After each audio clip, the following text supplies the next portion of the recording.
Graças a Deus, irmãos. Boa noite. Quem está animado? Quem está feliz? Você pode virar para um irmão que está do seu lado e dizer: é hoje. Você pode virar para o outro do outro lado e dizer isso para ele: é hoje.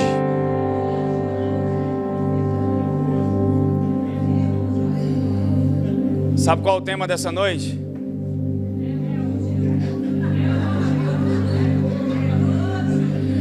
Agora é o tempo de favor. A gente está na parte 2 hoje, amém? Agora é o tempo do favor. Muitas pessoas pensam que é um retrocesso, que é um tempo de dificuldades, problemas, adversidades. Mas eu aprendi que é no meio de tudo isso que o favor de Deus se manifesta. E eu convido vocês a ouvirem a mensagem de quarta-feira. Foi uma mensagem extraordinária, irmãos. Totalmente inspiracional de Deus, amém? Antes de dar alguns avisos, eu soube que Débora do Louvor saiu passando mal, foi isso? Vamos orar pela vida dela? Amém? Você pode levantar suas mãos para cima. Pai, em nome de Jesus, eu declaro sobre a tua filha agora a tua proteção. Em nome de Jesus, toda causa desse mal-estar, eu ordeno que vá embora do corpo dela agora. Eu não estou pedindo, eu estou ordenando na autoridade do nome de Jesus. Somos o corpo de Jesus nessa terra. Quando oramos em nome de Jesus, é como se o próprio Jesus estivesse orando. É assim que o Pai vê, é assim que o Pai quer que a gente se enxergue, e é assim que Ele quer que a gente faça e proceda. Em nome de Jesus, eu repreendo todo o mal na vida de Débora agora. Eu declaro ela curada agora, sem nenhum dano, sem nenhuma sequela, sem nenhum mal, em nome de Jesus. E toda a causa disso vai embora em nome do Senhor Jesus Cristo. Quantos podem dizer amém? Obrigado, Pai. Você pode dizer obrigado, Pai. Hoje de manhã a gente teve uma reunião maravilhosa com a equipe de louvor da igreja. E foi uma manhã extraordinária. Esses dias eu tenho visto Deus fazer coisas extraordinárias, irmãos. Tremendas, de verdade. E eu queria, antes de pregar, dar alguns avisos aqui importantes. Que a gente está com algumas pendências para resolver na salinha das crianças. Estamos precisando de 2 telas, de cadeiras, de mesas e de uma impressora. A gente tinha até lançado um propósito para comprar nossas câmeras, para comprar equipamento de transmissão. Mas o caso da salinha é mais urgente, então a gente vai dar uma paradinha na parte das telas e das comunicações, né? Das câmeras. Ou a gente pode ter os dois ao mesmo tempo. Eu creio no favor de Deus. Amém? Porque eu creio que Deus quer trazer uma qualidade melhor para essa mensagem ser compartilhada. Todo o agir do diabo é para que o evangelho não seja pregado, a verdadeira mensagem. Porque o maior problema da igreja não é o diabo, ele foi vencido, é a interpretação errada e a aplicação errada. Então a igreja que prega as boas novas de Cristo, ela vai ser perseguida. E o que me chama a atenção é aquilo que Joanise disse: não é só vir, mas fazer parte disso. Ninguém aqui te obriga a dar nada, mas sabe, irmãos, não tem como. Porque o que a religião trabalha? A religião trabalha no interesse. Você faz algo para ter em troca, sempre levando o homem a ser interesseiro. A graça de Deus, o evangelho, trabalha na gratidão. Uma das coisas que me faz estar aqui é ser grato a Deus por tudo que Ele fez por mim. Não tem como o amor de Deus parar na minha vida e não transbordar para outros. Por quê? Porque o evangelho não é você vivendo para si, é Cristo vivendo através de você. Paulo diz que os que vivem não vivem mais para si. Então, é morte ao eu egoísta. Eu não sei porque tem tanta gente na igreja machucada, ferida, ofendida, quando Paulo diz que nós já morremos. É sinal que as pessoas estão muito vivas e ainda não entenderam o que é o evangelho. Só que chegou um tempo de maturidade, de crescimento, de avanço. E quando eu sou grato, irmãos, mas Gleison, eu vou agradar a Deus porque sou grato. Gratidão é algo que me transforma. Se eu for grato ou não for, Deus não muda, Ele é o mesmo. Deus não fica com a dor de cabeça no céu. Uau, meu filho e minha filha não cantaram no louvor hoje, eles não me adoraram. estou muito triste. Não, a adoração transforma você. A gratidão muda você. Porque Deus nos ensina a ter uma vida de gratidão, para ter consciência da provisão e do suprimento e não da falta. Porque toda a nossa vida crescemos com a mentalidade de escassez. E agora entendemos que estamos em Cristo Jesus. Tudo se fez novo, não andamos pelo que sentimos, vemos, mas agora temos uma nova realidade de vida, amém, irmãos? Então, você pode levantar a mão para cima e dizer: eu faço parte de algo maior. Porque para onde a gente for, irmãos, não, sabe, eu não preciso manipular ninguém para dar nada aqui. Se vocês observarem, nossa igreja não fica nem focando em dinheiro. Mas o dinheiro, ele é importante, ele tem um valor. A raiz não é o dinheiro, é o amor a ele. É um apego a ele. E generosidade também é um ato de fé, porque quando eu semeio, eu também estou confiando naquilo que Deus disse. E estou sendo grato. A religião vai trabalhar o quê? No interesse. Você der, você... Irmão, não tem como plantar e não colher. Mas Gleice, eu escolho não plantar, também é uma escolha. Vai colher disso. Eu escolho não mudar, também é uma escolha. Quem está entendendo? Tudo na vida é sementes. Tudo na vida é semente. Tudo na vida nós estamos plantando algo. E às vezes você fica admirado: uau, isso está acontecendo. Olha o que você plantou. E é por isso que eu estou crendo no ano das chuvas, de restauração e de colheitas extraordinárias. Amém? Então a gente vai, se você deseja participar disso, me procura. Vai ser uma oferta alçada, amém? Vai ser uma oferta destinada só para isso, para a gente dar uma qualidade melhor para nossas crianças. E em seguida a gente também está comprando nossas câmeras, todo equipamento de transmissão. Por quê, Gleison? Porque hoje a gente está usando um celular, a gente poderia estar usando uma máquina, né, de filmar. Então tudo isso vai melhorar para fazer com que as pessoas lá fora tenham qualidade. E deixa eu te dizer, irmão, seja parte disso. Encoraja você a fazer parte disso também. Agora, antes de vir para cá, uma pessoa mandou uma mensagem para mim que está em Portugal, e ela disse: que saudade da igreja, que saudade de estar junto. Por mais que a gente pegue a mensagem pelo YouTube, mas é diferente quando a gente está reunido com essa unção. Quem estava aqui de manhã no louvor sabe o que eu estou dizendo. Existe algo que flui na unção coletiva, no presencial. A gente estava ontem numa festa de aniversário, e a unção de Deus no ambiente, sabe, transformando. Porque se não fosse isso, a gente não precisaria vir à igreja, a gente só iria ler em casa. Mas você vai ver que aqui não é só transferência de verdades, mas enquanto eu prego, há uma unção sendo liberada, tocando e ativando a tua vida. Amém? Da mesma forma é na escola. Você não precisaria de mestres, mas existe algo que é transmitido, algo que carregamos, e só recebe aquele que vê. O cego de Jericó viu mais do que muitos que moravam naquela cidade, porque todo mundo via Jesus como de Nazaré. Ele viu Jesus como filho de Davi. Cego dos olhos viu mais do que aqueles que enxergavam, porque ele viu Jesus em sua plenitude.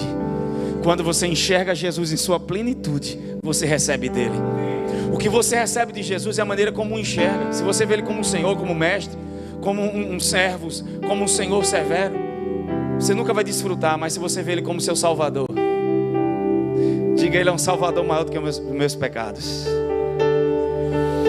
Quem está comigo aqui hoje? Então a gente está num tema sobre agora é o tempo de favor. Amém? Abre tua Bíblia em Gênesis capítulo 22, versículo 14. Gênesis 22, versículo 14. Então você que deseja fazer parte disso, me procura. E a gente vai estar levantando uma oferta só para salinha das crianças. Vamos começar, né? Sem mais delongas, vamos para cima. Glória a Deus. Gênesis 22, versículo 4. Agora, irmão, eu vim pregar para um povo que está com expectativa. Vê se o irmão que está do lado, ele está com expectativa mesmo. Olha para ele aí. Você está com sono. Pergunta para ele: você está com expectativa mesmo? Ou você veio só passar tempo hoje? Porque se você veio para uma ativação essa noite. João disse algo que é interessante. Jesus não pôde fazer milagres em Marcos 6. Não porque não queria, não pôde, porque não havia expectativa. Viam ele como um carpinteiro, não enxergaram Ele em sua plenitude. Como você enxerga Jesus, determina aquilo que você recebe dele. Marcos. Então, ao terceiro dia, Abraão levantou os olhos e viu o lugar de longe. Ao terceiro dia, Deus chama Abraão e diz: olha, eu quero seu filho, seu único filho. Quem foi que deu seu único filho para morrer por nós na cruz? A Bíblia é um livro que fala de salvação, tudo aponta para Jesus. Então ele diz: leva teu único filho ao lugar que eu vou te mostrar. No meio do caminho, Abraão para, diz aos moços: fiquem aqui, porque nós iremos e nós voltaremos. Quando olhou o lugar de longe, irmãos, existe algo que você só vai perceber pela fé. Até para ter direção de Deus, é por meio da fé. Porque enquanto você não confia, você não consegue ser dirigido.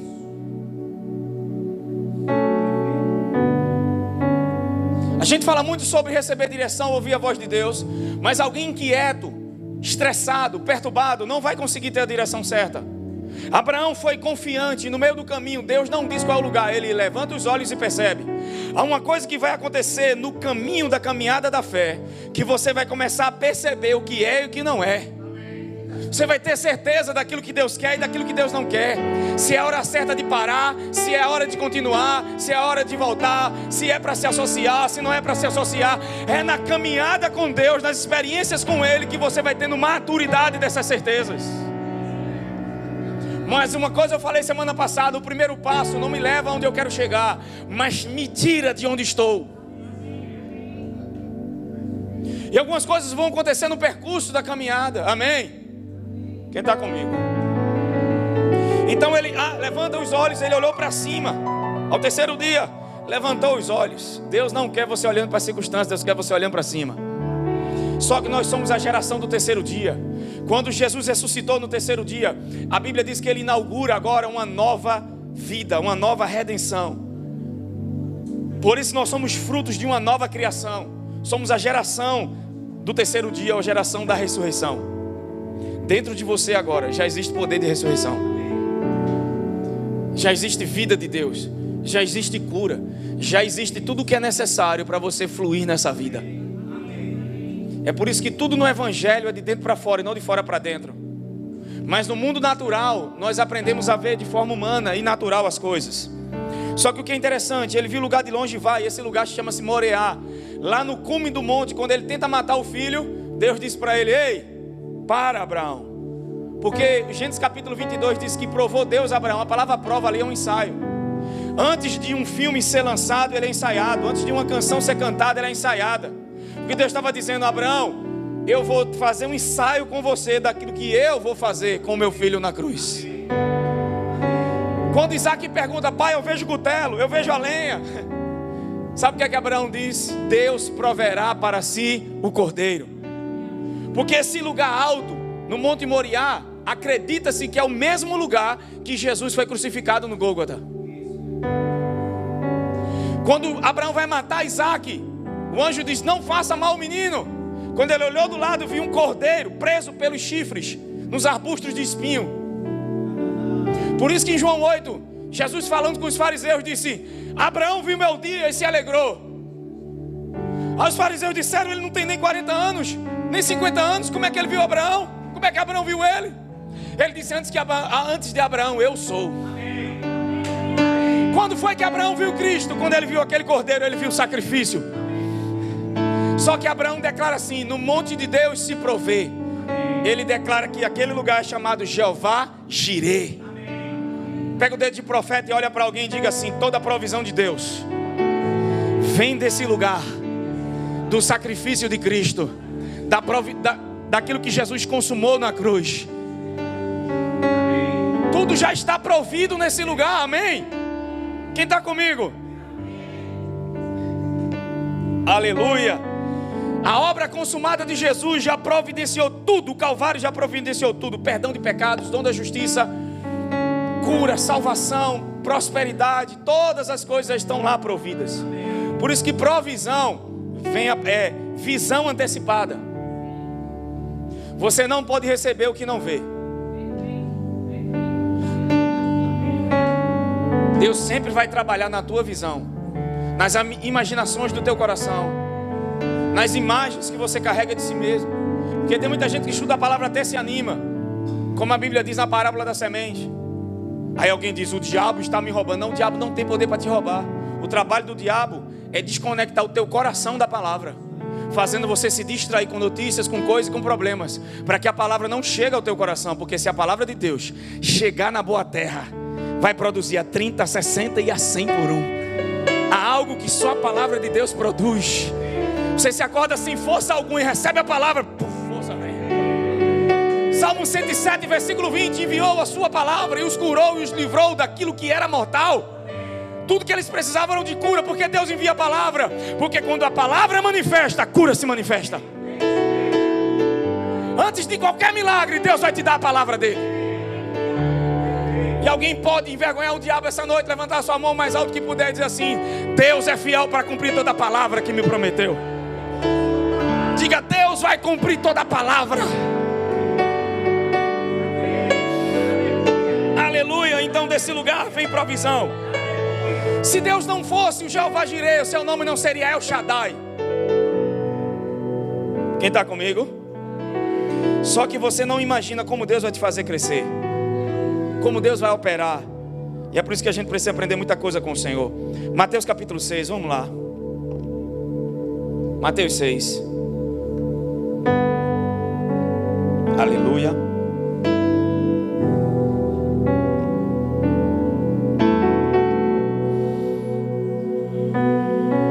Glória a Deus. Mateus 6, versículo 24.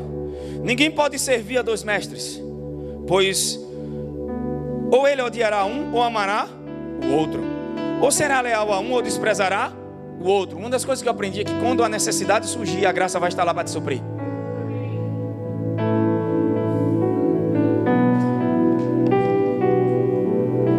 Muitas vezes o testemunho vai ser que você saiu sem cheiro de fumaça. Mas Gleison, como é que Deus pode ter me dado uma palavra se os ventos estão muito fortes contra mim? Realmente os discípulos poderiam ter pensado isso no barco, no meio do mar. Porque é fácil ver os ventos contra, porque na situação de Jonas é mais fácil entender isso. Deus manda ele para Nínive e ele vai para Tarso. Então os ventos eram contrários, indicando que ele estava indo para o lugar errado. Mas agora eles estão indo para aquilo que Jesus disse: vão para Betsaida, através para outra margem. E os ventos são contrários.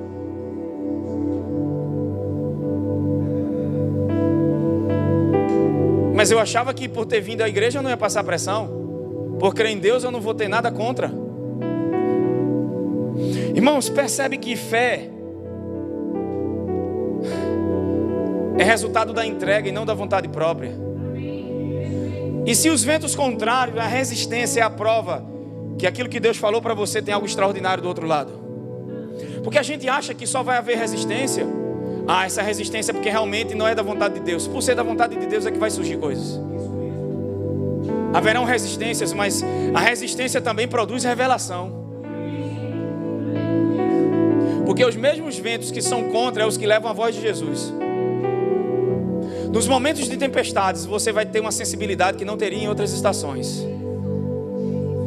Pega o dedo de profeta, olha para alguém lindo que está do seu lado e diga: meu irmão, deixe a fé e não suas dores determinar como serão seus dias. Está na hora da gente viver por fé. Tem muita gente vivendo de circunstância, vivendo do que acontece, vivendo das decepções. Não, você não foi chamado para isso. Quem está comigo? Mateus 6 e 24. Eu quero entrar um pouco nisso aqui. Tem tanta coisa para falar dessa mensagem. Eu acho que hoje não dá para terminar. Mas coisas vão acontecer aqui essa noite. O Senhor disse para mim: esse é um tempo de favores oportunos. É por isso que tem que assistir a mensagem de quarta. Porque na mensagem de quarta eu falo sobre o ano aceitável do Senhor. Muita gente está esperando o anticristo. Eu estou esperando o Cristo. Ainda não é o fim, é só o princípio das dores. Mas é um tempo de favor. Nem focar no ontem, nem no amanhã, mas entender que existe graça para todos os dias. Quando a necessidade chegar, a graça vai estar lá. É um fluxo que você desfruta de Jesus e é pleno nele, está contente e feliz. Não é determinado pelo que eu tenho, pelo que eu consegui conquistar, mas a maneira como eu vivo por dentro. Porque às vezes a demora é Deus nos ensinando a depender. E não é Deus te fazendo sofrer. Por que dói? Porque confronta crenças. Me ensina a mudar. E é por isso que Deus não te dá todos os detalhes do percurso, irmão. Por isso que vivemos por fé, para dar oportunidade à criatividade, a aprender o novo, a reaprender, a crescer, a mudar. Porque se a gente soubesse tudo que vai acontecer, já aprendesse tudo, a gente não cresceria mais nada, não aprenderia em nada.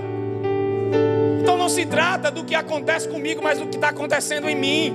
E se eu não entender o que Deus está fazendo em mim, por que eu perco o que Deus está fazendo em mim? Porque o foco, para onde eu estou olhando, para onde eu olho, determina aquilo que eu estou passando. Ao invés de focar em você, foca no que Deus está fazendo no processo. Quando você olha para o lugar certo, a fé cresce. Amém? Então, ninguém pode servir a dois mestres, dois senhores, pois odiará um, ou será leal ao outro. Você não pode servir a Deus e a... Por que Jesus não disse, ninguém pode servir a dois senhores, e você não pode servir a Deus e a prostituição? A Deus e a isso. Porque ele usou dinheiro. Mamon aqui é dinheiro, Deus do dinheiro. Porque na verdade, muitas de nós fizemos do dinheiro o nosso descanso. Se apegamos a dinheiro, aí você diz, eu não sou apegado a dinheiro, eu sou generoso, eu ajudo pessoas. E quando não tem dinheiro, como você fica? Não é a sua generosidade que prova que você não é apegado. É quando você não tem ele. Você vai saber se ele é seu Deus ou não. E o maior problema de 90% da igreja aqui hoje, não estou falando nem do Brasil, é dinheiro. É aquilo que causa mais pressão na gente. E percebeu que Jesus chama ele de um Deus. Existe alguém por trás, uma influência por trás do money. Mamon vem do nome money.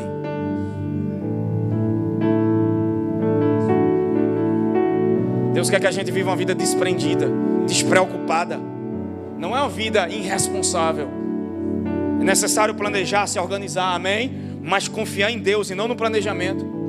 Porque essa confiança condicional pode desabar a qualquer momento. Quem diria que as americanas iam falir? A Vale do Rio Ave e tantas outras.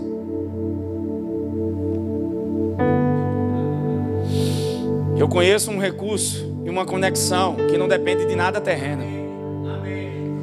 Seu fluxo é celestial e não da terra. E Deus quer tirar teus olhos dessa terra. Você aprendeu muito daqui. Sabe por que o medo vem pra gente? Conhecimento dos sentidos. E de onde a fé vem? Conhecimento revelado.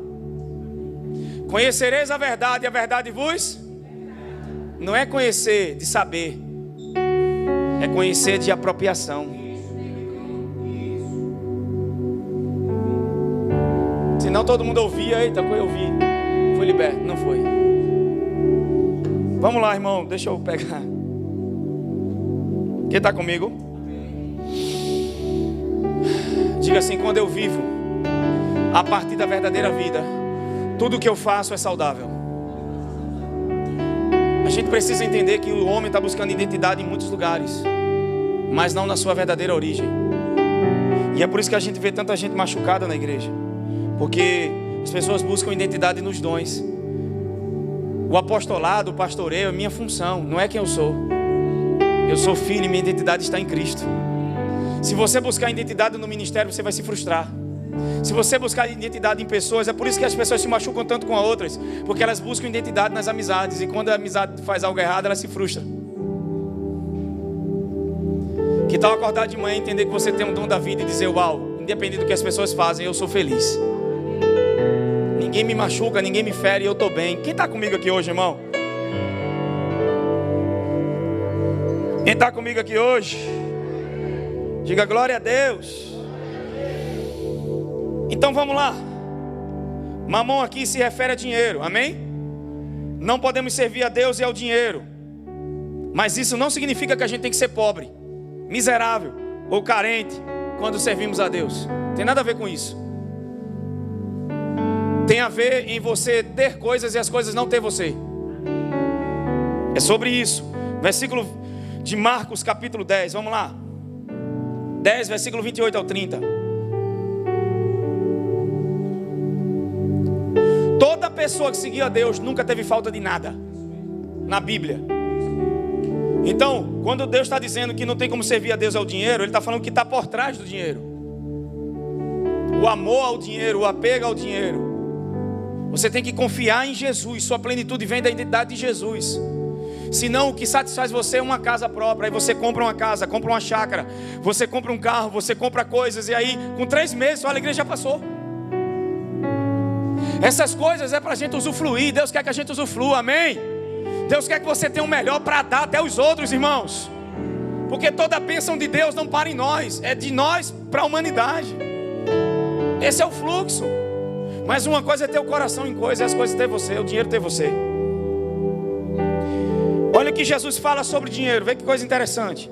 Então Pedro começou a dizer-lhes: veja, nós deixamos tudo e te seguimos. Então Jesus respondeu e disse: em verdade vos digo, não há ninguém que tenha deixado casa ou irmãos, ou irmãs, ou pai, ou mãe, ou esposa, ou filhos, ou terras, ou seja, tudo que você faz para Deus, tudo que você renuncia por amor ao Evangelho, por amor à mensagem de Cristo, é isso que ele está dizendo, que não receba 100 vezes mais agora nesse tempo. As recompensas de Deus não é para o céu, é para aqui, para a terra. Só que o nosso foco não está no interesse. Isso se manifesta porque somos filhos e faz parte do pacote, amém? E olha o que é que Jesus está dizendo agora nesse tempo. Qual o tempo? Qual o tempo? Casas, irmãos e irmãs, mães e filhos e terras com perseguições. E na era por vir a vida, e no final ainda tens a vida eterna. Só que os discípulos tinham uma mentalidade de escassez. Olha o que eles dizem: deixamos tudo e te seguimos. Essa afirmação é feita a partir de uma mentalidade de escassez, de crenças erradas. Porque Pedro tinha medo de não ter o suficiente. Pedro tinha medo de Deus não prover na vida dele. Então ele começa a indagar essas coisas, o que tinha deixado para seguir a Jesus. Então, em resposta às preocupações de Pedro, o Senhor assegurou-lhe que receberiam 100 vezes mais do que tinham sacrificado por causa dele e do Evangelho. Você sabia que quando você cuida das coisas de Deus, não é uma troca, mas Deus, Ele vai cuidar de coisas que são suas. Deus já cuida de você sem você fazer nada. Imagina você cuidando daquilo que é dele. É isso que Pedro está dizendo. Vamos voltar para Mateus capítulo 6, 24. Só que as pessoas estão focando no futuro e não entenderam que o suprimento que vem de Cristo é fresco. É alimento para todos os dias. Todo dia é um lugar de dependência, irmãos. Evangelho me ensina a depender, me ensina a confiar. O que causa mais preocupação e ansiedade é você estar ligado ao futuro. E o que prende as pessoas na depressão é presos ao passado. Você nunca vai viver o novo se estiver preso ao que passou. E é por isso que Deus quer desenraizar algumas crenças na sua mente e te levar a lugares que você jamais imaginou. Diga: agora é o tempo do favor. Eu estou colocando alguns fundamentos aqui, porque essa mensagem precisa ser bem esclarecida, amém? É uma mensagem que te leva a depender de Jesus e não de si mesmo. Você não depende de você mesmo, você depende de Jesus. Quem nasceu de novo aqui? Mateus 6, versículo de número 24. Ninguém pode servir a 2 senhores. Mesmo texto, não é assim? Agora vamos para o versículo de número 34. Porque, irmão, sabe por que Jesus disse ninguém pode servir a 2 senhores? Porque tem gente vivendo a vida toda só para ganhar dinheiro, construir riquezas, bens, patrimônios e não usufruir de nada. Você pode até prosperar, mas não perca a tua família. Prosperidade sem Deus, sucesso sem Deus é só passatempo. O verdadeiro sucesso é desfrutado na presença de Deus e com a nossa família. Amém? Só que o que me chama a atenção é que o padrão de sucesso dessa humanidade, eu estava vendo uma live de um cara que é um coach, E ele mostrando os maridos dando uma Porsche a cada mulher. Então qual a mensagem que ele está pregando? Se você me ouvir, seguir o que eu estou fazendo, você vai ser muito rico e vai comprar carros caros. Esse é o principal propósito da prosperidade. Não é errado comprar um carro caro. Mas se você for para a Europa, eu estava vendo uma atriz falando algo esses dias, e ela disse assim: eu andando na Europa e eu percebi que só brasileiro usa bolsas de marca. Europeu não usa. O europeu usa a bolsa para guardar coisas. Eles usam a bolsa como uma necessidade, para guardar aquilo que eles precisam. Mas o brasileiro, por causa da mentalidade de escassez e de vitimismo, compra uma marca. Às vezes o cara não tem nem dinheiro para nada, mas compra aquela bolsa para onde chegar, mostrar a marca da bolsa que foi 20 mil, para mostrar por aí: eu estou prosperando. A melhor coisa é viver do que mostrar. Deus nunca vai te colocar em algo que vai destruir teus filhos. Que adianta eu ganhar tanto dinheiro e nunca desfrutar da comunhão com meus filhos, do prazer de estar junto em minha família, de crescer juntos. Quantos homens que não ganhavam nada e estavam com a esposa fiel roendo o osso. Quando o cara ganha dinheiro, deixa a esposa, ou vice-versa. Veja que padrão de escassez na mentalidade da pessoa. E é sobre isso que Jesus está dizendo. Porque o nosso maior patrimônio não são nossos bens, é a nossa família, irmão. Amém? Por mais defeito que ela tenha, mas são as pessoas que Deus nos dá à nossa volta, são as melhores riquezas que nós temos. Usa as coisas e ama pessoas, em nome de Jesus. Tem gente que usa as pessoas e ama coisas. Então essa atriz disse: se você anda na Europa, você não vai ver europeu preocupado em botar. Agora, tem os europeus riquíssimos, né? Esses daí vão andar. Mas eu estou falando de gente comum. Quem está comigo? E no Brasil a gente tem essa coisa. Não é que a gente não possa vestir. Irmãos, tudo que Deus criou é para a gente usufruir. Quem está comigo? Mateus 6,34, vamos lá.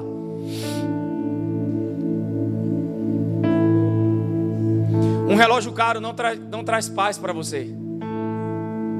Mas também você pode ter uma mentalidade de crescimento, querer viver no melhor, usufruir de um carro bom, comprar uma boa roupa. Não é errado, amém? Desde que teu coração não esteja nisso. Quem está comigo?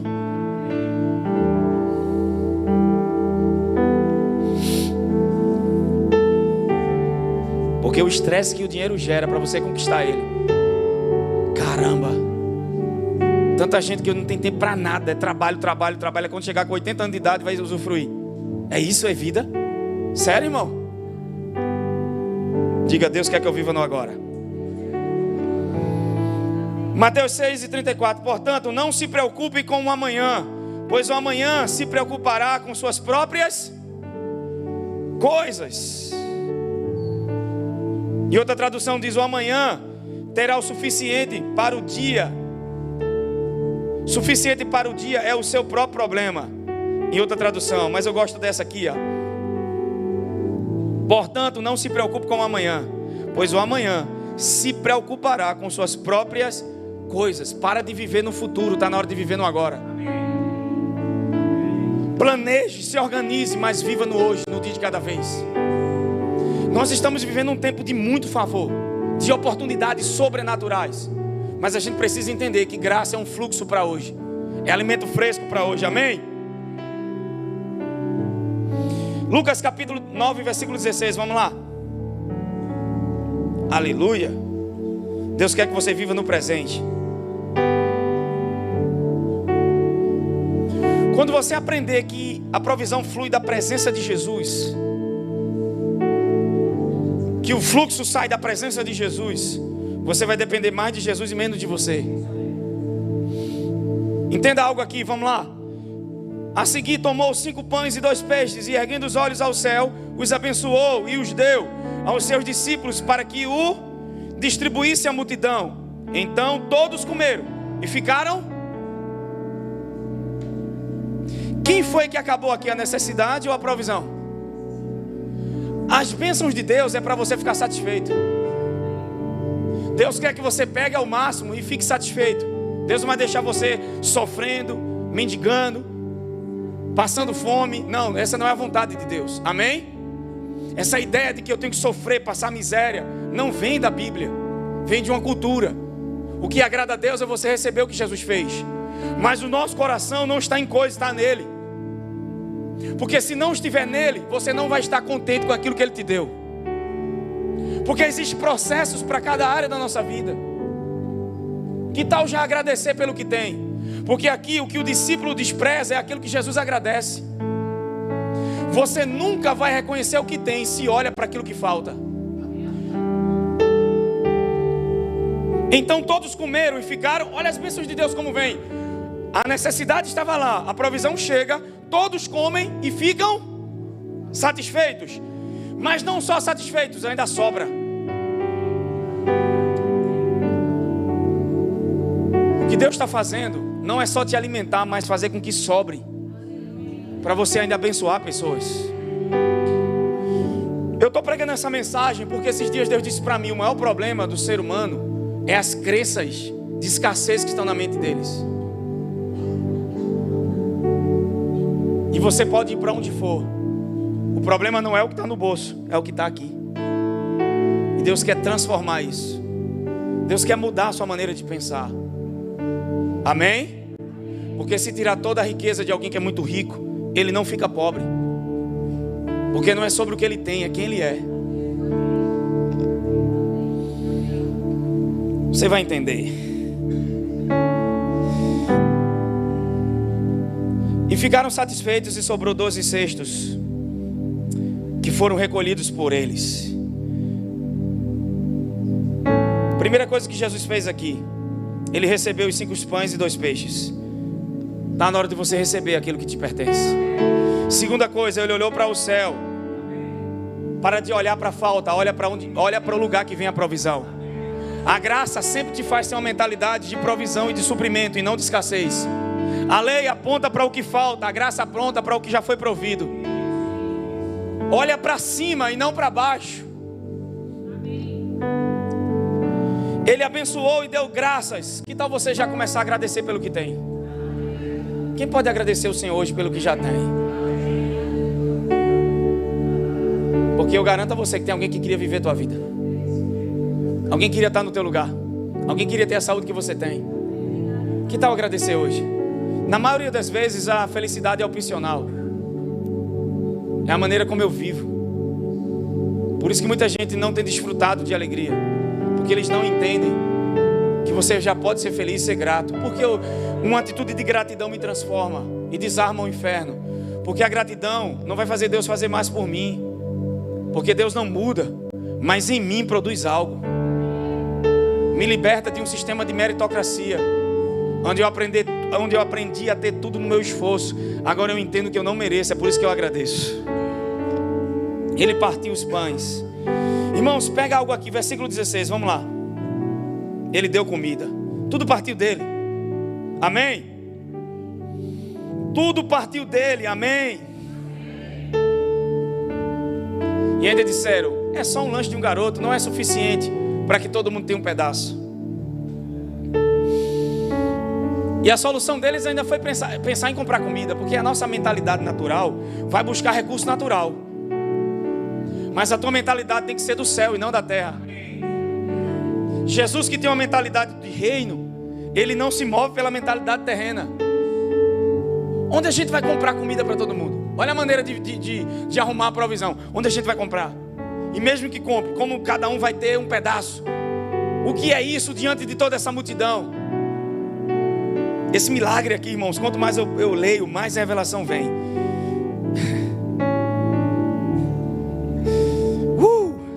Jesus, ele tinha a solução mais elevada e mais preciosa. Versículo 16. Jesus pegou os 5 pães, de Lucas 9:16. Jesus pegou os 5 pães e os 2 peixes, ergueu os olhos para os céus e os abençoou. Então, partindo os pães em pedaços, dava os pães e os peixes aos seus discípulos, para que distribuíssem ao povo. E tomou os 5 pães, na outra versão diz assim, e tomou os 5 pães e 2 peixes, e erguendo os olhos ao céu, abençoou-os e partiu-os, e dava aos discípulos, vez após vez, para que servissem a multidão. Então, os discípulos pegavam de Jesus, levavam para a multidão. Pegavam de Jesus, levavam para a multidão. Pegavam de Jesus, levavam para a multidão. Vou ler de novo o texto. Abençoou-os e os partiu e dava aos discípulos vez após vez para servirem a multidão. Quando foi que a multiplicação aconteceu? Na mão dos discípulos ou na mão de Jesus? Aonde foi que a multiplicação aconteceu? Na mão dos discípulos ou na mão de Jesus? Então, os dava aos discípulos vez após vez. O que é que isso significa? Que a gente sempre tem que voltar para Jesus para receber dele. Sabe qual é o problema de muitos? É que recebe algo de Deus e para de ir a ele. A gente não pode parar o fluxo, por isso que é uma comunhão, é um relacionamento. É viver todos os dias dependendo dele. Faltar a Jesus é depender dele. É entender que quando acaba, volta, pega. Quando acaba, volta, pega. Quando acaba, volta, pega. Pega no ombro de alguém e diga assim: dependendo de Jesus, nunca vai faltar nada. Diga, porque ele é uma fonte inesgotável. De Jesus a multiplicação não para. Talvez das suas mãos parou, mas das mãos dele não para. Que tal voltar para ele? Deus quer fazer você parar de depender de você mesmo, que é onde você mais sofre. A chave para receber nosso suprimento é continuar voltando para o Senhor, porque Ele continua dando. Tem alguém que pode se alegrar com isso hoje? Você pode levantar suas mãos e dizer: a sua graça supre.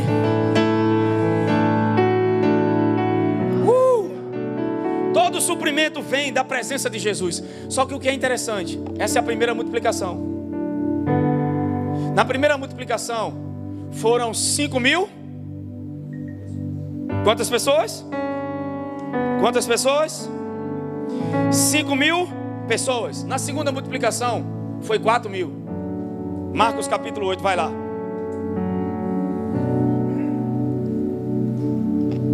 Na primeira multiplicação, todo mundo comeu o que queria e sobrou 12 cestos.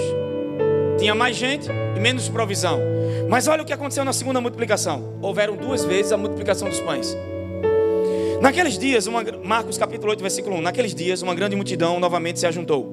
E não tendo pessoas com que se alimentar, chamou Jesus os discípulos e compartilhou: tenham compaixão desta multidão. Já se passa 3 dias que estão comigo e não têm o que comer. Se eu vos enviar de volta às suas casas em jejum, vão desfalecer pelo caminho, pois alguns deles vieram de longe. Entretanto, os discípulos alegaram: onde neste lugar desabitado seria possível alguém conseguir pão suficiente para alimentar todos? Indagou-lhe Jesus: quantos pães tendes? Ao que lhe afirmaram: quantos pães? Quantos pães? Diga: 7. Na primeira multiplicação tinha quantos pães? Na primeira multiplicação tinha quantos pães? Na segunda, quantos? Na primeira? Na segunda? Quantos peixes na primeira? E agora na segunda? Então orientou o povo a ficar sentado no chão da mesma forma. Descansa, senta para receber. Agitado em pé você não recebe. É descansando que vem a provisão. Senta para receber. Senta para receber. Havia também alguns pequenos peixes, versículo 7. Da mesma forma, ele deu graças e ordenou aos discípulos que, da mesma forma, o mesmo fluxo, da mesma forma, no mesmo fluxo. Só que tem algo aqui que vocês não pegaram. Todas as pessoas ali reunidas comeram até, de novo, se saciar. Quem acaba? É a necessidade ou a provisão?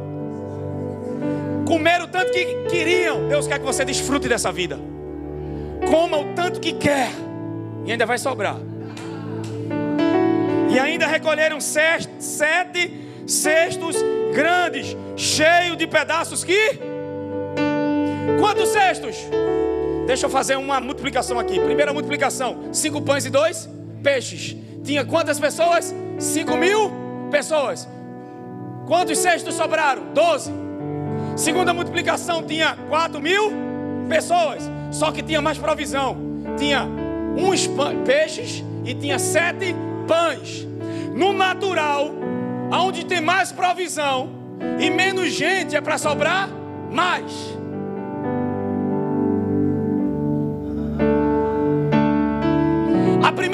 multiplicação tinha menos provisão e mais gente. Sobrou mais. A segunda multiplicação tinha mais gente, tinha menos gente e mais provisão, sobrou menos. Levanta a tua mão para cima e diga: quanto maior for a dificuldade, quanto maior for o problema, maior será a graça, maior será o milagre, maior será a provisão.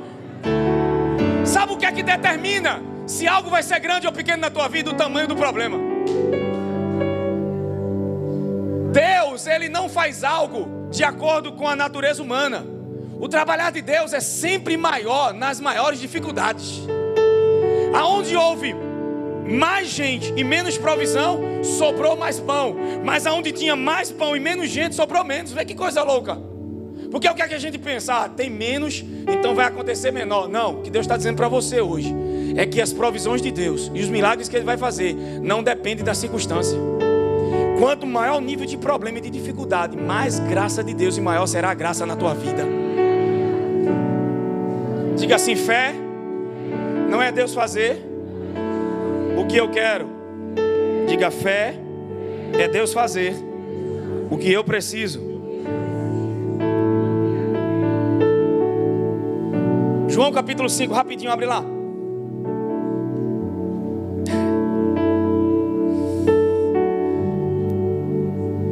Quanto maior o nível da pressão e do problema, houve uma multiplicação maior, um milagre maior. Onde havia mais escassez, era para ter menos provisão, houve mais provisão. Então o milagre não é determinado pelo grau da dificuldade, pelo contrário, a graça se manifestará de uma forma maior. Jesus vai para o deserto debaixo de uma graça, sai do deserto debaixo de uma graça, vai à sinagoga debaixo de uma graça. Ou seja, todo o tempo da nossa vida, a graça de Deus quer operar em nós. E quanto maior o nível de pressão e de problema, mais graça para isso você vai ter. Porque no seu esforço humano você não vai conseguir. Então vem uma graça maior. Só que a gente precisa entender algo com Jesus. É que Jesus não faz aquilo que eu quero, Ele faz aquilo que eu preciso. Porque Deus sabe trabalhar onde você não sabe que Deus está trabalhando. Você pede algo a Deus e acha que aquilo é bom, mas Deus sabe o que é melhor para você. Tem alguém comigo? João capítulo 5, vamos lá, versículo 1. Algum tempo depois havia uma festa dos judeus e Jesus subiu para Jerusalém. Existe em Jerusalém, perto das ovelhas, um tanque chamado Betesda, em hebraico. Ele tinha 5 pavilhões, era grande o lugar. Neste ficava uma grande multidão de enfermos, cegos, aleijados, paralíticos, mancos, esperando o movimento das águas. Versículo 4. Em certo tempo, descia um anjo do Senhor e agitava as águas. O primeiro que entrasse no tanque, depois de agitar as águas, seria curado de qualquer doença. Isso era uma lenda. Versículo 5. Estava ali um certo homem, enfermo há 38 anos. Quanto tempo ele tinha? Quanto tempo ele tinha esperando o milagre? E o que é que ele queria? Beleza? Quando Jesus o viu deitado e sabendo que estava assim há muito tempo. Jesus sabe que você está assim há muito tempo. Pega no ombro de alguém e diga: Jesus sabe tudo sobre você.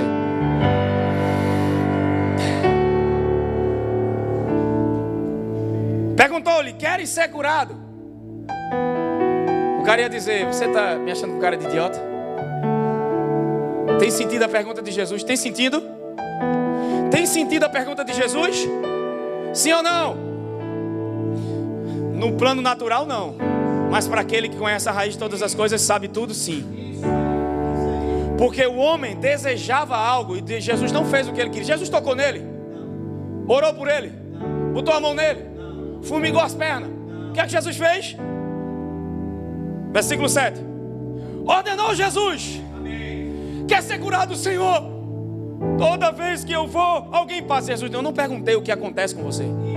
Eu não estou perguntando as melancolias. Eu não estou perguntando as raízes de amargura. Eu não estou perguntando sobre as decepções que você teve. Eu não estou perguntando a decepção que te fez parar. Eu estou perguntando se você quer sair dessa decepção hoje. Eu estou perguntando se você quer sair desse lugar de vitimismo hoje. Eu estou perguntando se você quer viver uma reviravolta comigo. Bota a tua mão para cima e diga: fé não Deus fará o que eu quero. Diga, Ele vai fazer o que Ele quer. Diga, Ele vai fazer o que é melhor para mim. Ele vai fazer o que eu preciso. Você não sabe o que precisa, mas Deus sabe. É por isso que esse evangelho, que fé controla tudo, leva você para uma vida de tentar controlar resultados. Porque o maior nível de fé está sobre os ombros de alguém, sobre os ombros de uma confiança tranquila.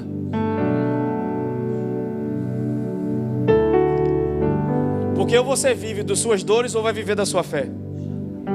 A pergunta de Jesus é para tirar o homem de uma mentalidade de vítima. No Nordeste, principalmente no Brasil, nós temos uma mentalidade de vítima demais. Se ofendemos, se ferimos com qualquer coisa. Todas as vezes que eu sinto algo ruim em mim, eu não fico dizendo porque fulano me tratou assim, mas eu penso, porque eu senti isso. Não foi certa a forma que falou comigo, mas por que eu estou sentindo isso? Porque melhor do que fazer as pessoas mudarem a maneira de me tratar, é eu ficar bem, tendo ou não tendo, me tratando ou não me tratando, me aceitando ou não me aceitando. Porque muitas de nossas orações é para a gente, sabe, irmãos, ficar num mundinho onde a gente não é afetado por nada, mas existe algo muito grande na tua vida. E os confrontos e as dificuldades vão fazer com que crenças sejam expostas para a mudança. Mas eu não quero mudar, é uma escolha. Não mudar também dói. É melhor mudar, porque depois vai parar de doer. Tem alguém comigo aqui hoje? Deus não fará o que você quer. O foco do cara, decepção. O foco de Jesus, solução. Não tem ninguém. Sempre alguém passa. Sempre que a pessoa está amargurada, ela culpa todo mundo. Quando você está consciente de você, você começa a paralisar-se, porque você começa a olhar para tudo que as pessoas te fizeram. E você se alimenta disso. Mas quando o foco da fé é Jesus, você se levanta e rompe uma multidão. Você pode estar até sangrando por 12 anos, mas você se vê curado. Com o coração se crê e com a boca se faz. Aí você não cuida do coração, fala de todo mundo, fofoca, fica ouvindo notícia ruim, o coração se entope e você não consegue ter fé. Você até fala de fé na igreja, até canta, passa a vida toda dizimando, vindo para os cultos, mas quando uma pressão surge, você age como alguém que não é crente. Por isso que Jesus disse, os pagãos andam assim, preocupados com o que vai comer, com o que vai vestir. Vocês não, olha as aves do céu, se o Pai Celestial cuida delas, quanto mais de vocês, homens de pequena fé. Para de fazer aquilo que é para Deus fazer. Esse é o problema da gente. Aquilo que é para a gente fazer, a gente pede para Deus fazer. E aquilo que é para Deus fazer, a gente quer fazer.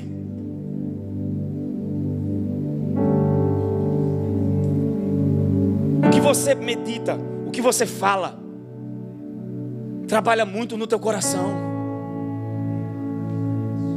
Sabe, eu estou algo comigo nesses dias, não falar mal de ninguém, porque às vezes a gente fala até mal assim, a roupa do fulano não estava feia. Não, irmãos, vigia. Só tem algo que Deus mandou você guardar: o seu coração, o fluxo da fé, o cérebro, o corpo, toda a vida é funcional a partir do coração. E o diabo sabe, o diabo não tem como impedir você de receber algo de Deus. Então ele vai trabalhar no teu coração, porque a palavra, que é a boa semente, cair nele vai produzir. Então ele vai trabalhar lá, na sua mentalidade. Esse cara, Jesus pergunta se ele quer ser curado, não se tinha alguém para levar ele para o tanque. Porque aqui tem duas coisas interessantes. E a primeira é: Jesus sempre vai fazer o que você mais precisa.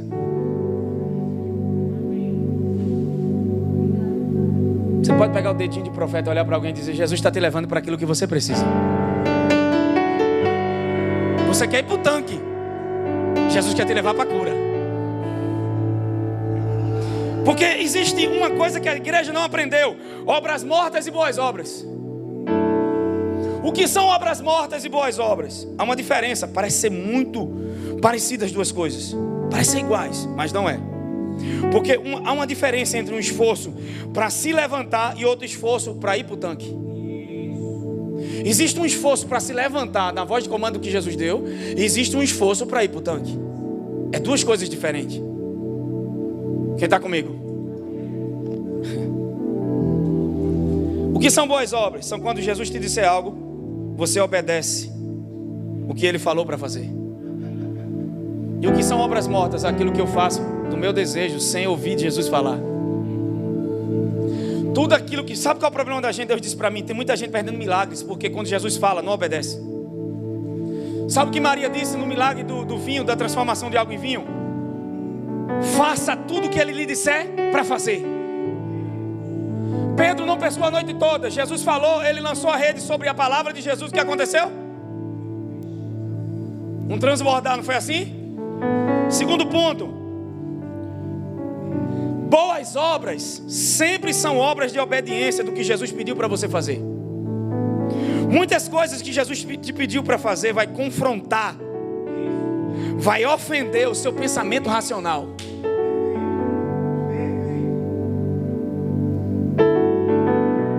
Vai ofender o nosso pensamento racional. Porque eu percebo uma geração que busca muito conhecimento, mas sem prática. Não pratica a palavra. E o cerne da fé é obedecer aquilo que Jesus pede. Amém? Todos os milagres alguém ouviu e obedeceu, e aconteceu. Quando a minha obediência é resultado do que Jesus fala, isso não é obra, isso é fé. Pergunta a alguém que está do seu lado. Diga: meu irmão, pergunte a Deus a quantidade de coisas que Ele te pediu para fazer e você não fez. Ao olhar para trás, você tem que pensar assim: Senhor, quais foram os momentos que você pediu para fazer algo e eu não fiz?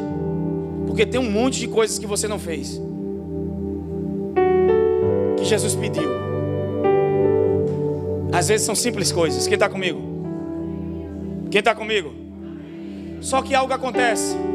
Jesus chega para o paralítico e diz assim: levante-se e anda. Só que o que é interessante é que Jesus não põe a mão, Jesus não ora, não bota a mão no joelho dele, não faz nada disso. E outra coisa mais intrigante me intrigou hoje de manhã, é que o cara nem sabia quem era Jesus. Tanto é que ele sai de lá curado e pergunta: o homem que mandou levantar, mandou. Porque, irmão, uma coisa é Jesus aqui, a gente sabe que é Jesus. Jesus chega aqui de noite e diz: Ju, eu te peço que tu vá lá e doe tanto para fulano. Jesus.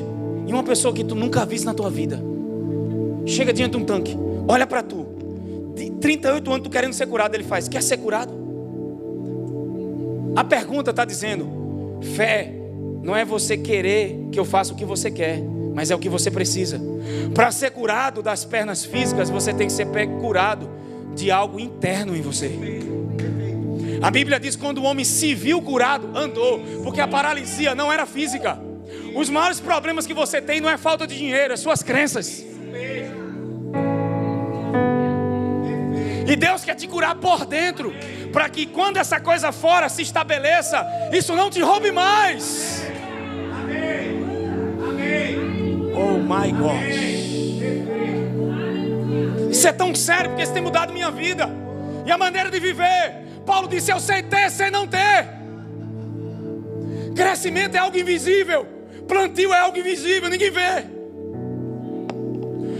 As pessoas vão ver por fora toda a raiz que Deus estruturou na tua vida por dentro. Pergunta para o teu vizinho: você quer crescer mesmo? Não, irmão, com cara de vontade. Olha para ele e diga: você quer crescer mesmo? Ou diga: ou você vai viver paralisado por essa paralisia. Diga: a maior paralisia do homem não estava nas pernas, estava na sua mentalidade, na maneira que se enxergava, na maneira que se via. Você vive a vida toda pensando como um derrotado, se enxergando como um derrotado, se vendo como um coitadinho, uma coitadinha. Sabe que as pessoas têm que ter pena de você. Não, Jesus veio para quebrar isso hoje. Olha o que Jesus disse para o homem: levante-se, tome sua cama e ande. Eu não vou fazer o que você quer, eu vou fazer o que você precisa. E o que você precisa hoje é se levantar disso aí. É se levantar de uma vida medíocre. É se levantar dessa injustiça e dizer: pera aí, eu já sou aceito, eu já sou perdoado. Eu não preciso que ninguém me ame para me sentir bem. Ele me amou e o amor dele é suficiente. Aleluia. Pega no ombro de alguém e diga: está na hora de se levantar hoje. Diga: esse é tempo de favor. Diga: mas com a mentalidade errada, com crenças erradas, com paralisias mentais, esse favor não vai servir para você. É por isso que antes do favor se manifestar, Deus está limpando a casa, meu irmão. Pega Pega na mão de alguém e diga: dessa vez vai ser diferente. Sabe qual é a sinalização do Espírito em mim essa noite? É que tem gente que toda vez que está crescendo, chega num lugar, para e volta. Vai lá, para e volta. Vai lá, para e volta. Aí alguém diz: como pode fulano com essa Bíblia? Está no ministério há não sei quanto tempo e não cresce.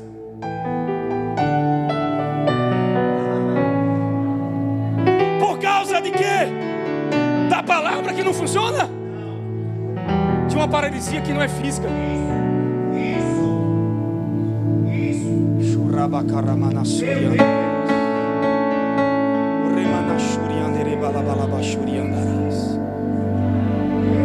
Pega no ombro de alguém e diga: agora é a hora do favor.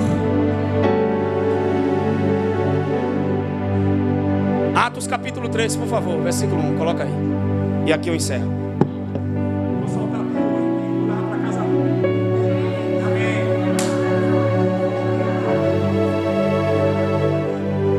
Nossa, que porta.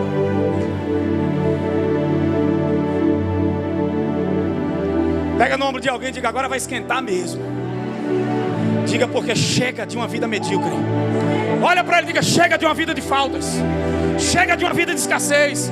Chega de uma mentalidade, sabe? Você não precisa ir para São Paulo fazer um curso, sei lá. Você pode até fazer, irmão, mas a palavra de Deus funciona. Levanta a tua Bíblia e diga: essa palavra aqui funciona. Foi ela que deu sabedoria a Salomão. Ei, estão usando princípios da palavra. Você não precisa ir para longe. Tem aqui todo dia, mas pratica, rapaz.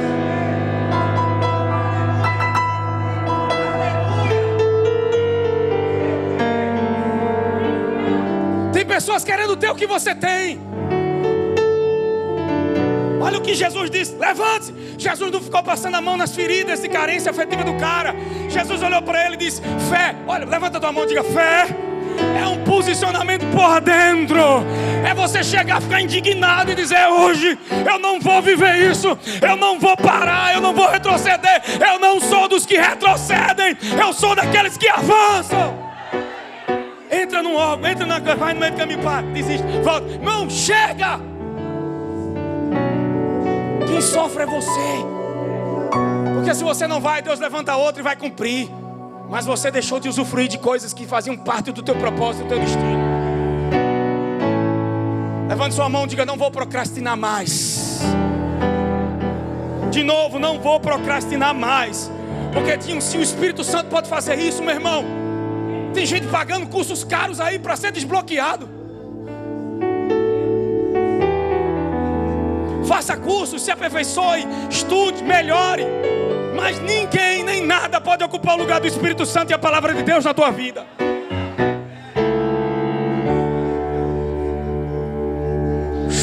Shekarabakandarabanayas.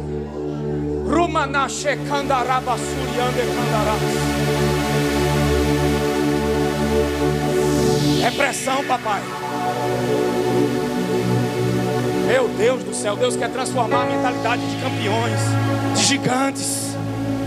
Matador de gigante, mulher que vai matar gigante, homem que vai matar gigante.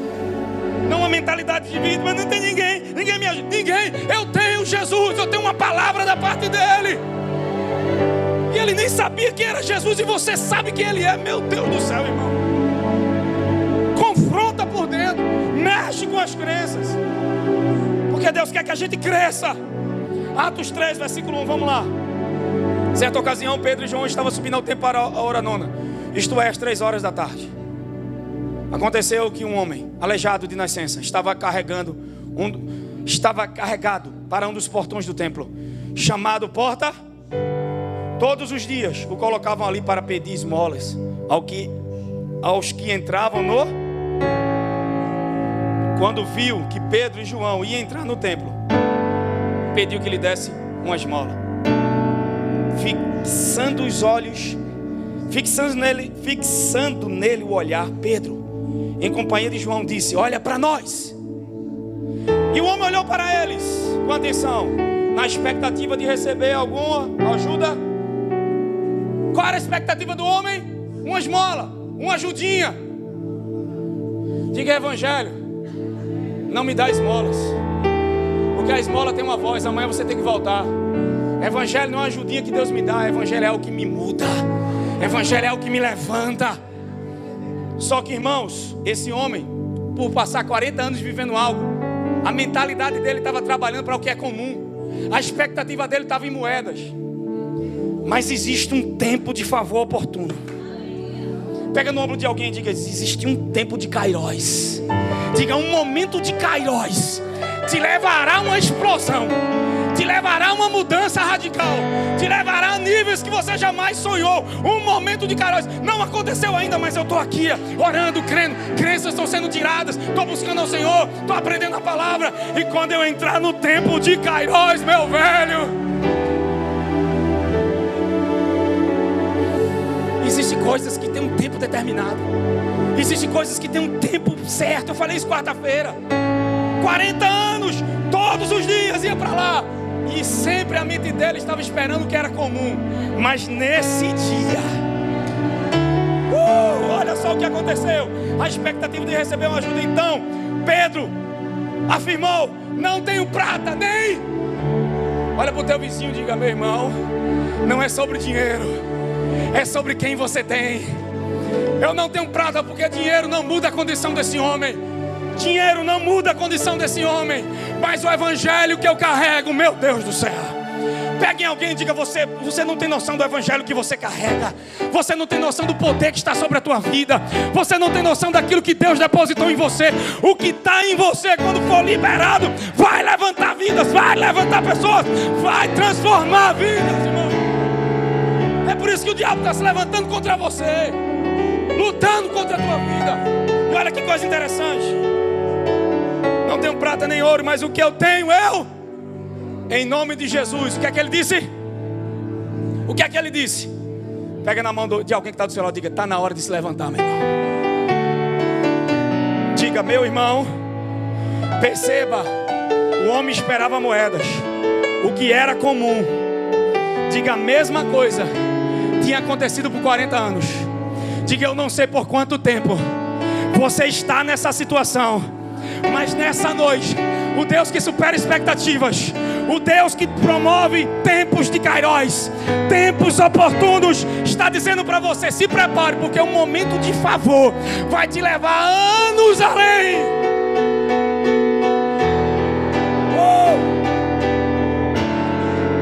Pega na mão de alguém que está do seu lado e diga: um novo nível.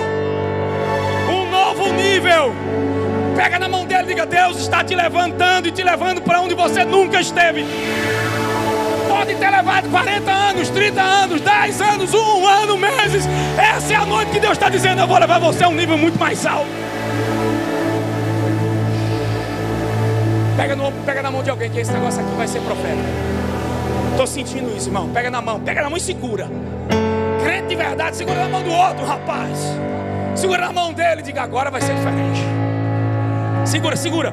Diga: sem mais desculpas, sem mais moedas, sem mais faltas, sem estar presa ao que aconteceu no passado. Bora, Juninho. Sem estar presa ao que aconteceu no passado. Este é o meu ano. Pega na mão dele ainda, segura aí. Diga para alguém que está do seu lado, diga: Deus está dizendo para você o que Pedro disse para esse homem: chegou o tempo de se levantar. Chegou o tempo de se levantar. Chegou o tempo de sair da mediocridade. Chegou o tempo de sair da escassez, da miséria, da falta, de uma vida de inconstância e viver aquilo que Deus tem para a tua vida.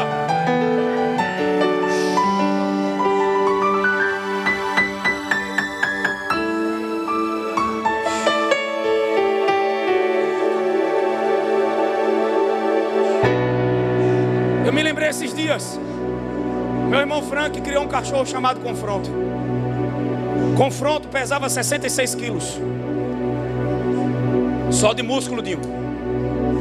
Porque ele passeava com ele na praia quando morou em um flat com ele. Só que Confronto, o pessoal começou a reclamar porque era um pitbull enorme. A cabeça dele era desse tamanho, não tinha coleira que cabesse nele. O pescoço do bicho era um monstro. Só que ele era um meninão de 1 ano e meio. Mas a aparência dele botava medo. Então todo mundo no condomínio ficou com medo. E fizeram um abaixo-assinado e Frank teve que tirar o cachorro onde ele morava e levou para casa de mãe. Sempre vai para casa da mãe, né? Mãe tinha um terreno do lado e aí ele disse: eu construo logo uma casa. Fez uma casa de cimento para Confronto. Todo mundo tinha medo de dar comida pro cachorro. Ele era enorme. Como eu conhecia ele mais novo, eu ia lá e botava a comida dele. Um belo dia, confronto, não tinha coleira que pegasse nele, então a gente amarrava ele com a corrente e ele ainda ficava dentro da casa. E uma certa vez o confronto foi, bateu, quebrou a corrente. Quando eu ia saindo, eu consegui fechar a porta. Mas teve um dia, irmãos, tá eu olhando para a casa de confronto. Quando eu abri a porta, que eu olhei a casa de confronto, ele quebrou a grade da frente da casa. E quando eu fui botar a cabeça para ver onde ele estava, ele passou por aqui.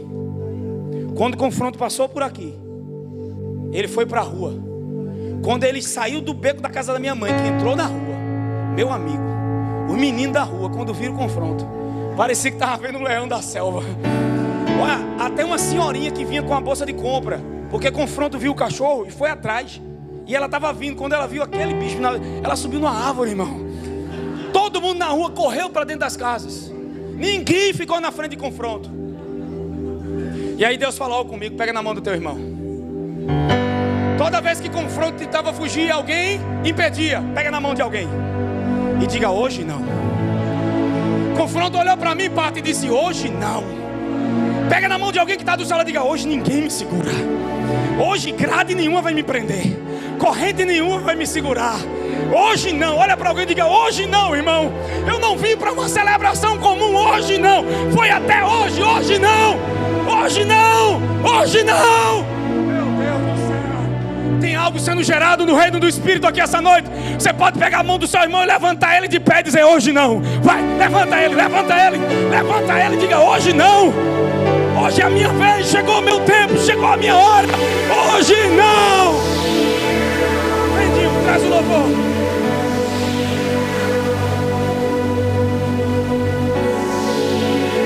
Porque algumas crenças precisam ser confrontadas. Algumas coisas precisam ser enfrentadas.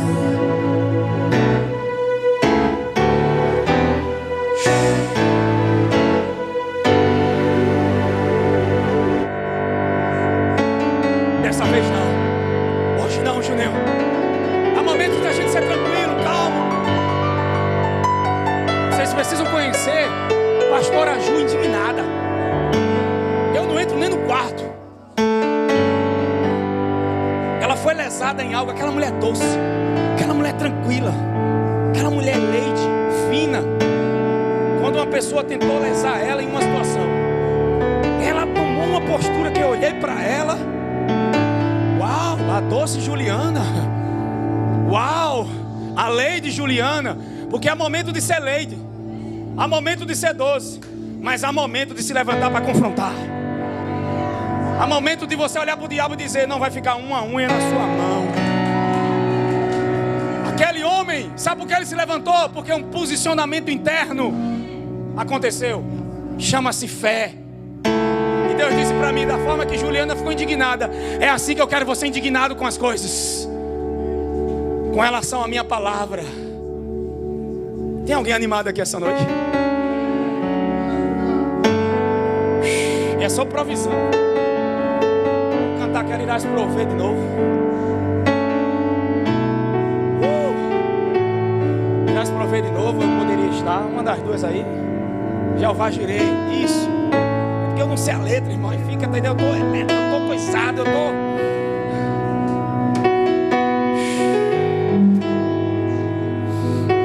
Pessoas certas, lugares certos, tempo oportuno. Deus tem momentos de kairós. Deus tem momentos de favor que vai trazer recompensas que você jamais imaginou. Pega na mão de alguém que está do seu lado, vai. Segura, segura, segura, segura. Solta não, segura. Segura a mão dele. Segura a mão dela. Às vezes você tem que ser feito a pastora Ju, indignada. Dizer, não vou ser roubada não. Não vou ser usada não. Me levantar e vou lutar pelo que é meu Deus do céu.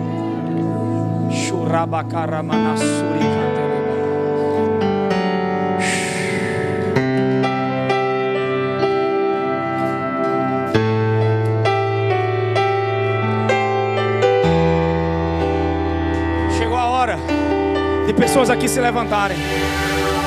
Chegou a hora de pessoas aqui viverem o que nunca viveram.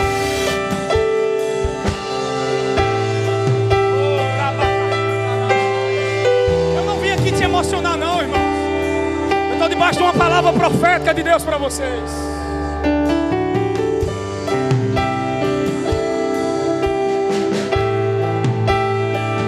Esse é o ano do favor. Esse é o ano da graça de Deus.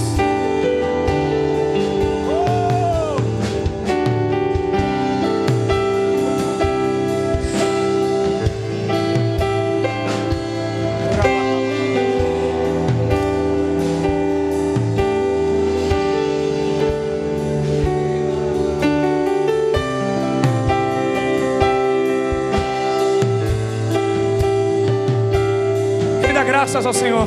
Renda graças ao Senhor essa noite.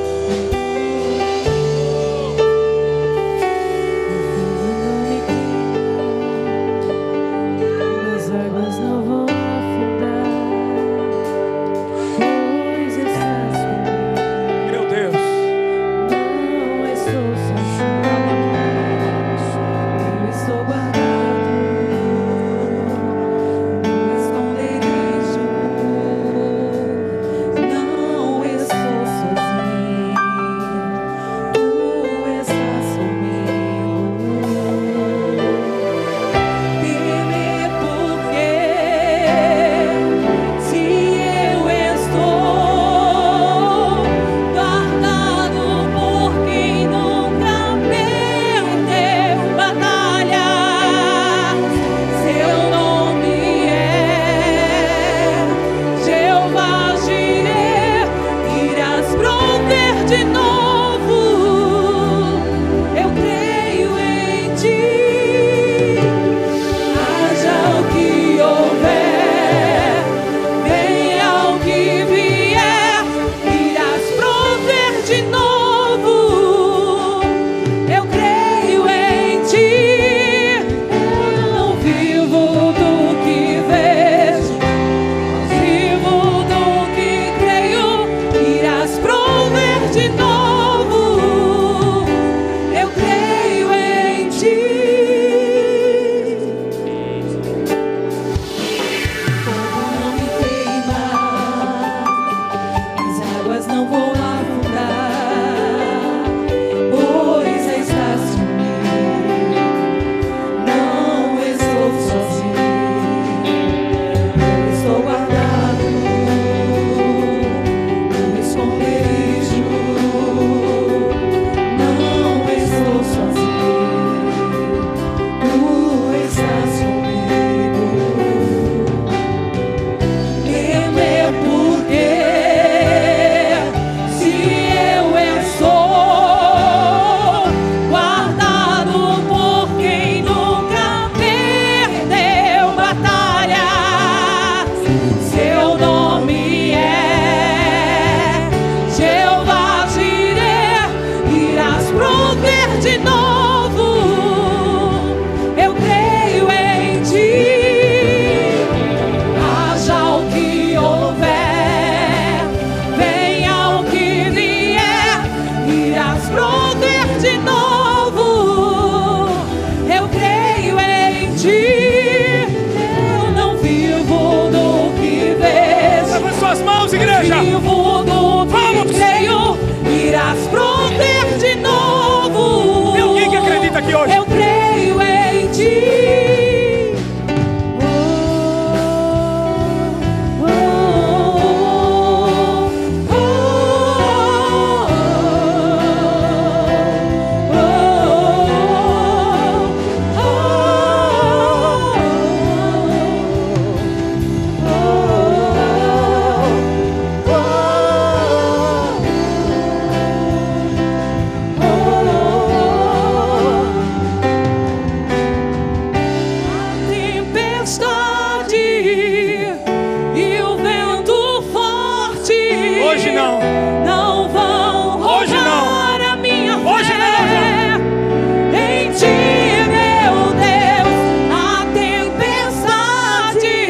pode declarar e isso o nessa noite. vento forte não vão roubar a minha fé. Em ti, meu Deus, a tempestade e o vento forte não vão roubar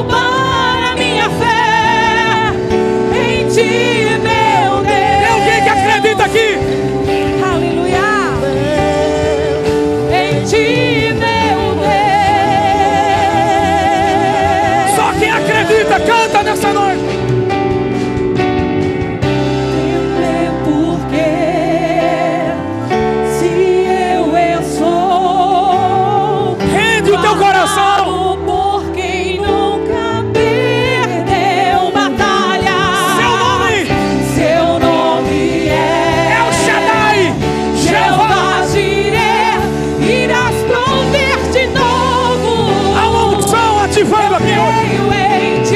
Deus está levantando pessoas. Haja o que houver, venha o que vier, irás prover de novo. Eu creio em ti. Eu não vivo do que vejo, mas vivo do que eu creio. Irás prover de novo.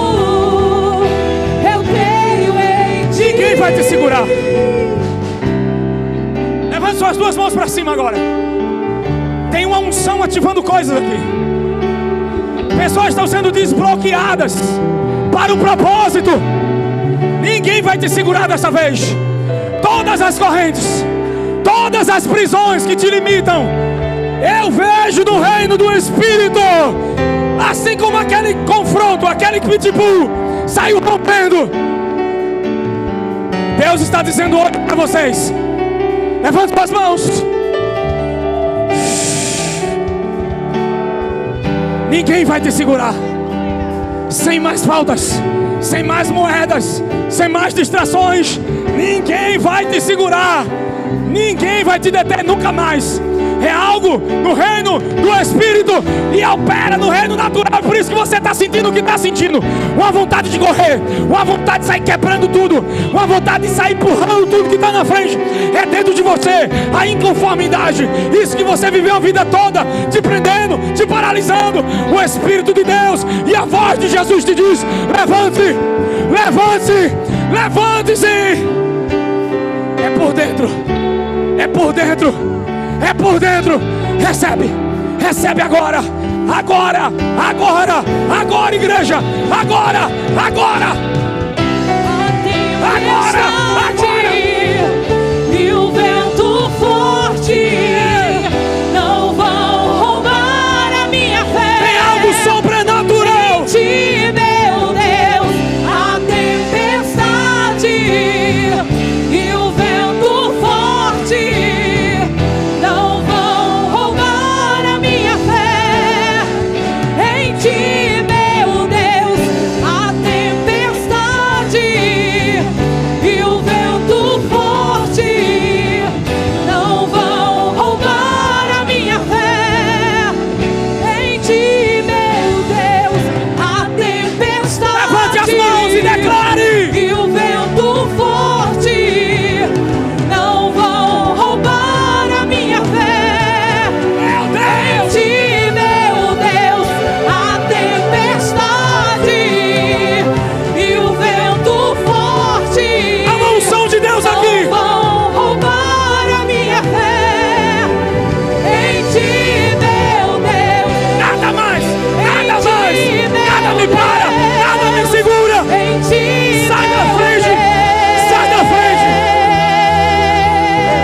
circunstâncias que vai ditar como a gente vai viver, Will. Toda vez chega numa área, volta. Toda vez está crescendo, para, volta. Toda vez está crescendo, não, não, não. A partir de hoje, nenhuma grade do inferno vai te segurar. Porque essa unção é específica na tua vida para uma explosão de favor. Vocês que estão me ouvindo em casa, há uma atmosfera na sua casa agora. Milagres estão acontecendo aqui essa noite.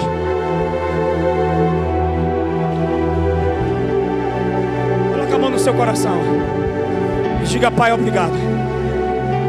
Obrigado pela tua palavra. Obrigado pelo evangelho. Obrigado pela unção. Eu creio que eu não sou mais o mesmo. Eu creio que eu vou viver a partir de hoje nesse tempo de favor como nunca foi antes, sem limitações, sem prisões, pleno e aceito, perdoado e amado, sabendo que eu sou em Cristo Jesus. Eu declaro que essa semana seja uma bênção, que as bênçãos do Salmo 23, do Salmo 91 e de Deuteronômio 28 se manifestem sobre vocês, na família de vocês, em tudo que é de vocês, trabalho, negócios, saúde, no lar, em todas as esferas, a graça e a bondade de Deus se manifestando. Quantos concordam, digam amém. Dá a paz e abraça teu irmão, diga: esse é o nosso tempo.